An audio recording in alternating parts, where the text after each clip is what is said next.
news agency Reuters reported on Wednesday.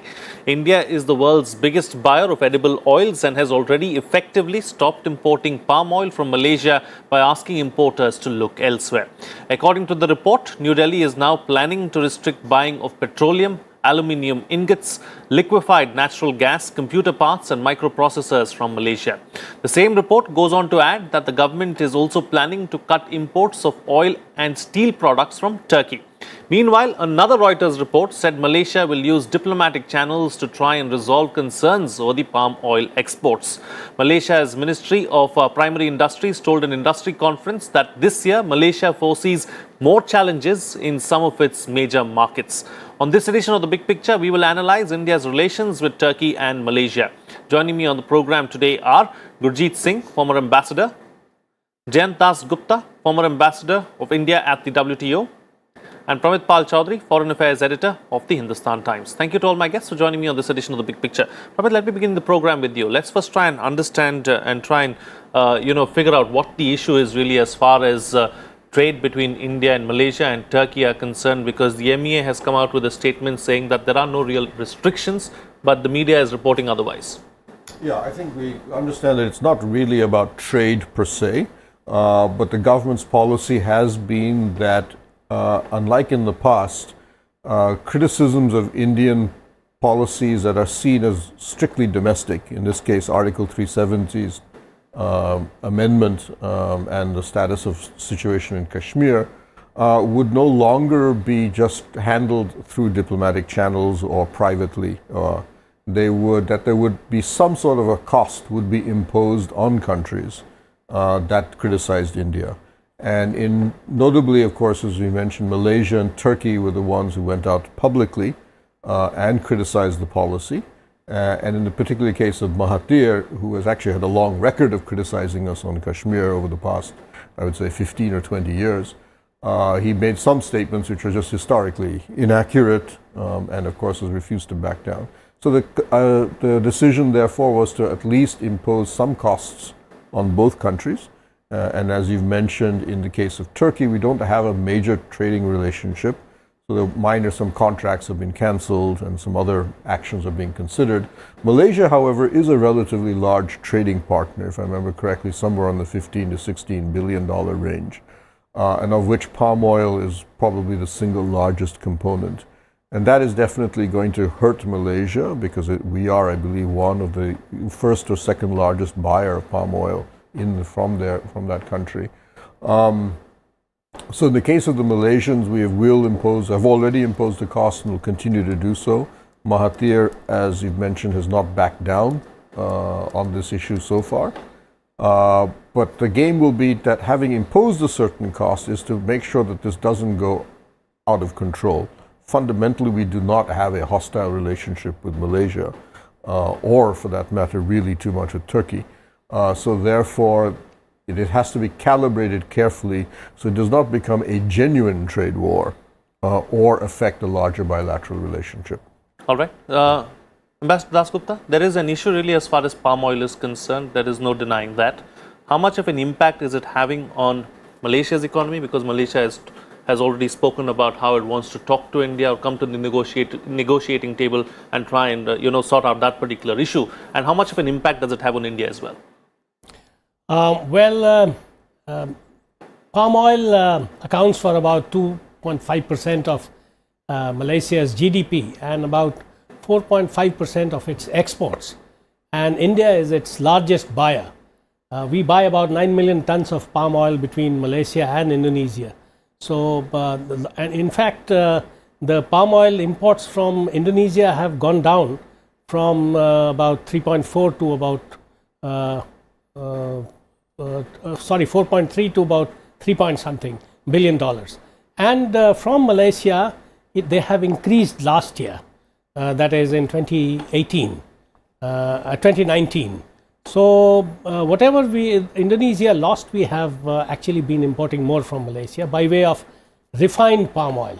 Now, if that is going to go back again to square one, Indonesia is going to gain as a result.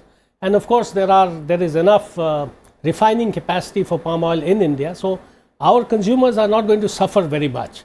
But the impact on Malaysia, especially on people who are working in this sector, and there are a lot of rural workers, that will get affected, and there is going to be a political cost to pay for Malaysia. Okay, since we're here, Ambassador, let's talk about focus on Malaysia first, and we can probably talk about Turkey a little later in the program. What is the status of the bilateral relationship now that all of this has happened with regards to 370 and Kashmir and the statements that Mahathir has made between India and Malaysia? You know, actually within ASEAN, Malaysia is one of our better friends in many ways. And if you may recall that when Prime Minister Mahathir got re-elected, Prime Minister Modi actually cut short his visit to Indonesia by a few hours and flew to Kuala Lumpur to personally greet a senior statesman. So the idea was that this relationship is going places and it can now do more. Unfortunately, despite Prime Minister Modi's special gesture, the response that Prime Minister Mahathir has said has been much more out of character than even in the past. Not only has he chosen to speak about internal matters of India publicly, he has done it at what we call the highest level, the UN General Assembly, and so did Turkey for that matter. Now, there are many countries who have spoken to the Indian government, but in confidence about some of their concerns on some of our internal matters, but they don't go public with it. The problem with these two countries is that they've gone public and they openly sided with Pakistan and saying they have a stake and Kashmir as an issue. And with Malaysia, the problem has been not only the J&K question, but their vacuous comments on the CAA and the fact that Zakir Naik is holed up there and they're giving him permanent residency and not taking our request for his extradition with any degree of seriousness. And I think as late as the non-aligned ministerial meeting in Azerbaijan, just maybe 2 months ago, when EAM met their minister, these issues were raised, but they are not coming around to playing ball. So the relationship with Malaysia was that strategically and politically, we are not on the same page, but yet the economic relations seem to be flourishing. So when you have to now react, what is it that you can do? So you try and for the first time I notice India using these tactics bilaterally. And we, for instance, we have used them in favor of a general principle like say apartheid. We put sanctions in South Africa for many, many years saying this is, you don't agree with your principle. But very rarely have we done in a non-war situation a kind of a sanction on a country, but a limited one. So sanctions normally have, export controls, import controls, and, non-tariff barriers and many such things. So I think in the case of Malaysia, what we are seeing is a level of import control by us. And I think you will see more of non-tariff barriers and stronger inspections of things like microprocessors and electronics. So besides palm oil, I think India is also a big importer of TVs and other electronics from Malaysia. And I know that in India, the market for that seems to be falling this year. But nevertheless, I think we are going to restrict imports on that. I think an interesting point was made here that the Ministry of External Affairs says that there is no particular reason, but in practice things are happening. This is quite an interesting play because I think the sanctions that we are trying to use, we are putting the perception building of the sanction above the substance. So international perception and domestic perception that India is now getting back at people who react to us in a rather bad way. So this is good. Now it comes to the substance. Will there be real deterrence? Will the policies of these countries change? On that, this takes longer to understand. And I think what you said in your opening remarks, that now Malaysia says we are going to adopt diplomacy to try and see how we can recover this. And I think Malaysia may in turn also offer that we'll buy more sugar, more buffalo meat and things like that. You did mention Indonesia. Indonesia is an interesting example. They do nothing to promote the trade with India.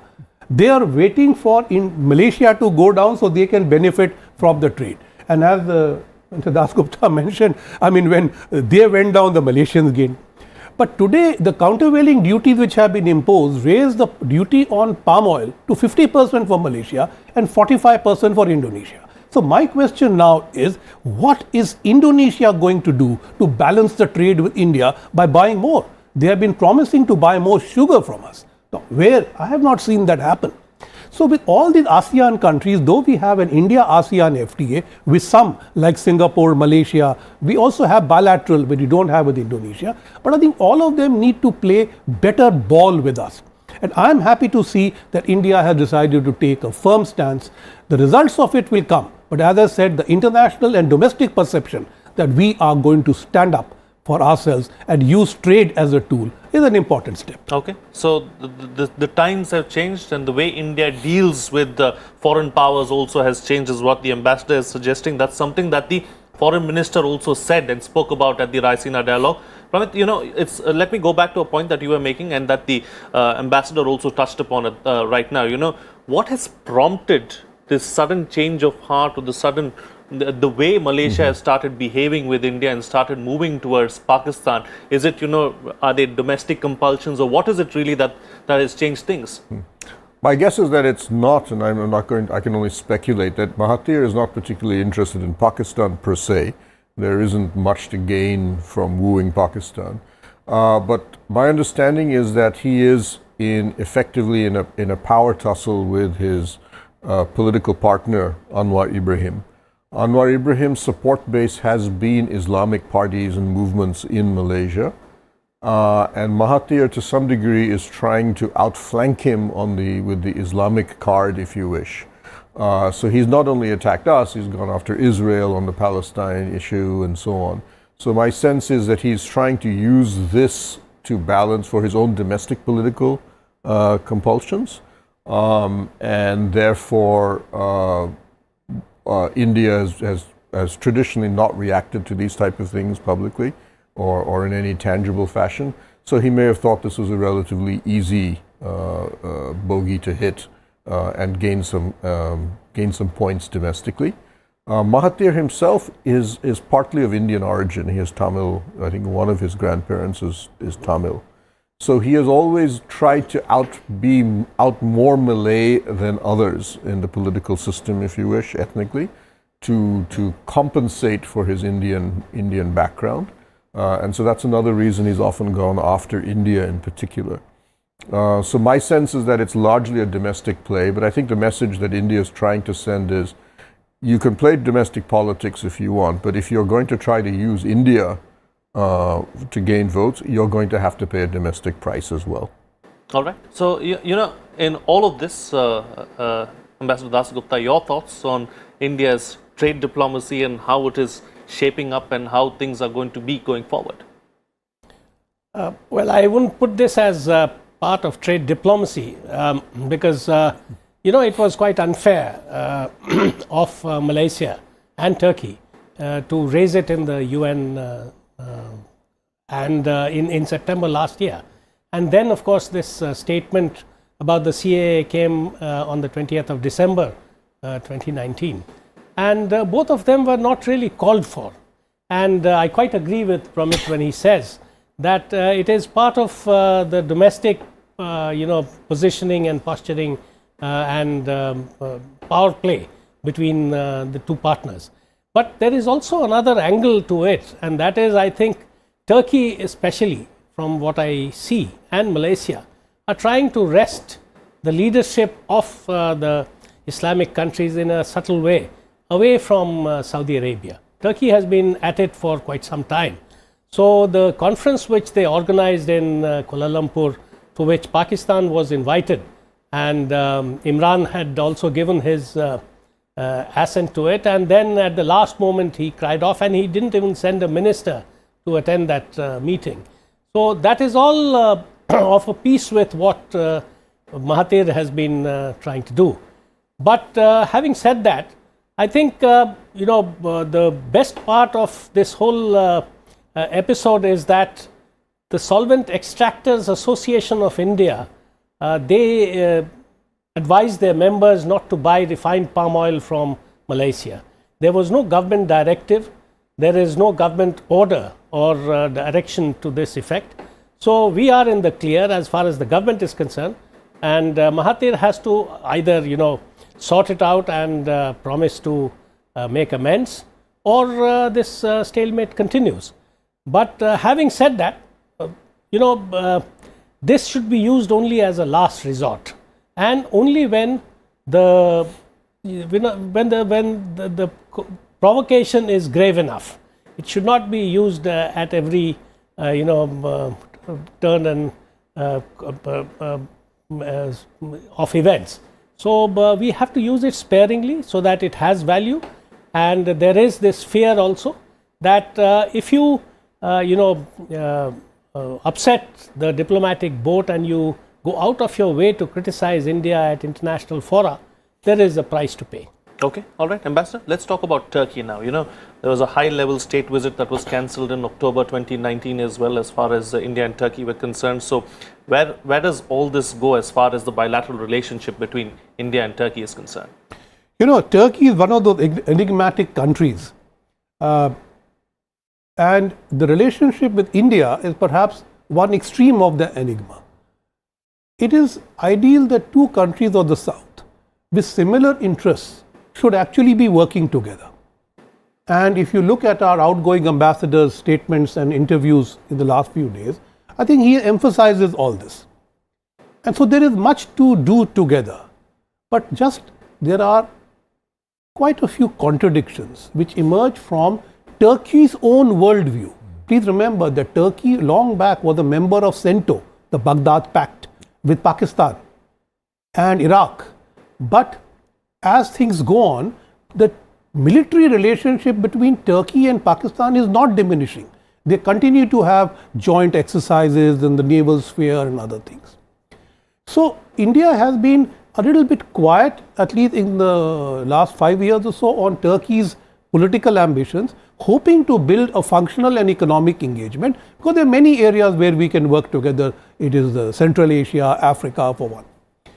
But I think Turkey has decided that there is not that much. After all, that is one of the few countries with whom actually we are running a trade surplus. So we import very little from Turkey. We export more. So if you have too much of trade imbalance, trade sanctions, you will perhaps lose rather than gain. But at the same time, the Turkish company who was trying to enter the Indian defense field, I think they have been now going to be shut out. So it is there in not so much the trade, but the fact that new engagements will perhaps be put on hold. But Turkey needs to decide where is it going. And I think Ambassador Dasgupta did mention it already, that there is this Islamic factor. Now, if you look back, India's successful engagement with Saudi Arabia and UAE led to the two foreign ministers of these countries telling the Pakistanis that Jammu and Kashmir is not a matter of the Muslim Ummah. Now, following what they say, what Mahathir and to an extent Turkey are trying to do is pull the rug from the feet of these Ummah leaders, Saudi Arabia and UAE, and set up their own version and say, no, we are. And in which trying to pull Pakistan and therefore making Kashmir the issue was perhaps an important step. But I think, as always, money talks louder than strategy. So the fact that Saudi and the UAEs are actually bailing the Pakistanis out gave them enough leverage to prevent Pakistan from going to this so-called summit in Malaysia. But I really don't know where the summit was going, because even the Indonesians didn't participate. So it is a half-hearted attempt, but certainly an attempt by these two countries to find a new role for themselves, in which perhaps somewhat at the cost of India. And I think what is very clear, India is not ready to bear that cost. And we are going to react to them in a strong way. Okay, taking this particular aspect forward from it, is India going to be affected at all as this drama plays out in the Islamic world for supremacy, for one-upmanship? Well, as has been mentioned, the Islamic world has a problem in the sense, especially the Arab world, if you wish, that there are now many contenders to be the leader of the Islamic world. You have, as mentioned, Turkey and its so-called neo-Ottoman policy. You have the Iranians, obviously. You have always had the Sauds. The Iraqis are not completely out of the picture. They still talk about coming back and one day becoming, resurrecting themselves. The Egyptians still point out that they are the biggest of the Arab nations. So yes, and the present chaos in the Middle East has made all these countries believe that they are in a position to play this role. India, I think it's not concerned really about that larger picture, but what has happened is that partly because of this chaos, partly because of the slow but steady withdrawal of US influence and interest in that region, we've been able to win more friends than we've ever had before. And particularly, as we've mentioned, the United Arab Emirates and then Saudi Arabia, a country that we've never had we've had a very testy relationship with, and both of them have been very close friends of Pakistan, have now essentially said that no, the relationship with India is actually more important, both for economic, but even to some degree for strategic reasons, with Abu Dhabi in particular being far ahead of the pack on this issue. But then now, to some degree, Oman, Qatar, even maybe a little bit Kuwait, all of these countries now looking to India in a manner they've never really looked at before. We've always been close to them, but now it's a very different game, and they really see us as something that's happening in the future. And Pakistan's credentials have really fallen dramatically, partly because their economy is in such terrible shape. Their GDP is, I think, officially now smaller than Bangladesh in dollar terms, and in fact it's smaller than the city of Mumbai in dollar terms. So their ability to play any economic cards is zero. The Americans have almost completely lost interest in them. So as a consequence, Pakistan struggles. But what it does happen, though, is that other countries like Turkey and Malaysia continue to believe they can use the pick up this narrative of Muslims being persecuted or maltreated in other parts of the world, whether it's Israel and India or the Rohingyas, and use that to strengthen their political position both at home and within the Islamic world. So I think what basically India's overall strategy has to be is through a combination, preferably of carrots and sticks, is to say that, look, you can do what you want in terms of your ambitions elsewhere, but you have to recognize that the Indian story is not part of that narrative, and we want you to keep it out of it. And if you do decide to bring that narrative, in that case, you're going to have to pay a price. Sure. Turkey is a little harder, as was mentioned. We don't have that close an economic relationship with them. But Malaysia is definitely something we do have the ability to inflict some pain. Okay. Two big developments on the trade front that have taken place over the last couple of days, Vasu Dasgupta. One, of course, is that the FM talking about how RCEP is really not completely out of the picture. That is one. Second, of course, the US-China trade deal. So how are all of these events going to play out in the days to come, and what kind of an impact is it going to have on us? First, I'll talk about the US-China trade deal, the phase one of the trade deal. And I think, China, really speaking, has not gained much out of this deal. It is possibly a stopgap arrangement on the way to the November elections in the US. And China is also hedging its bets. If, the elections bring back the same president, they'll go back again to the negotiating table and then have a longer term agreement. Because the concessions that China seems to have made are all on their part, and the US doesn't seem to have made any concessions at all. On the second part of the RCEP agreement, I think the main cause was the growing trade deficit with China without any hope of seeing the trend reversed. Because if you look at the figures for the past 5-6 years, the trade deficit with China has been increasing year on year. Right. And only last year, of course, there was a great hullabaloo that it has actually decreased. But when you took into account the exports that Hong Kong made, or China made through Hong Kong, it actually had gone up. Sure. And it is the same this year as well. The figures have just come out. Of course, the overall trade with China has shrunk by about $3 billion. But there are reasons for that. China has also not been, very active on the cotton market, for instance. It's bought less cotton. Right. And China's, economy has not been as growing as fast as it was earlier. So RCEP, the problem still remains. Underlying problem, the elephant in the room, it is about China. How does it intend? And while I'm on it, I'll just mention that Indian, investments in China have been, I think, less than $1 billion, $0.9 billion. But, because of its huge trade surplus, China, has gained about $700 odd billion vis-a-vis India. And China's investment into India has been less than $6 billion. It's just about $5.5 billion. Right. So there is no recompense.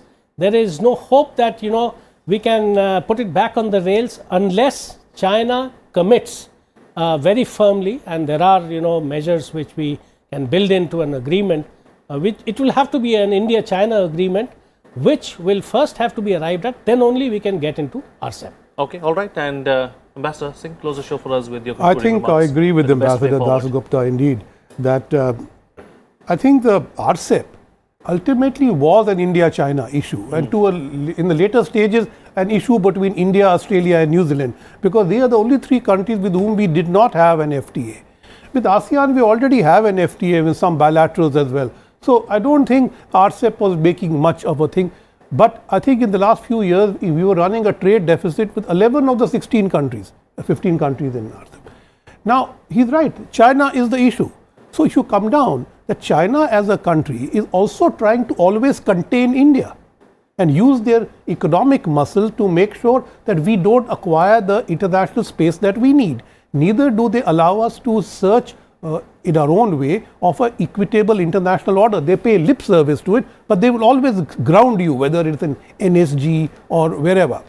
Now, they have done absolutely nothing to redress the trade imbalance with India. Right. As he said, no great investment, and Indian exports to their country continue to face non-tariff barriers. So this is a big battle. But China is not a small country, and perhaps is much more important in geostrategically than. So I don't think the kind of action we have done with Malaysia and Turkey you're going to see with China. But true. this is a different level of engagement. Okay. But I think there also we need to be certain that economics now must take the lead. Okay, all right. On that note, then we'll call it a wrap on this edition of The Big Picture. Thank you to all my guests for joining me on the program and putting things into perspective for us. That's it from me. See you again next time.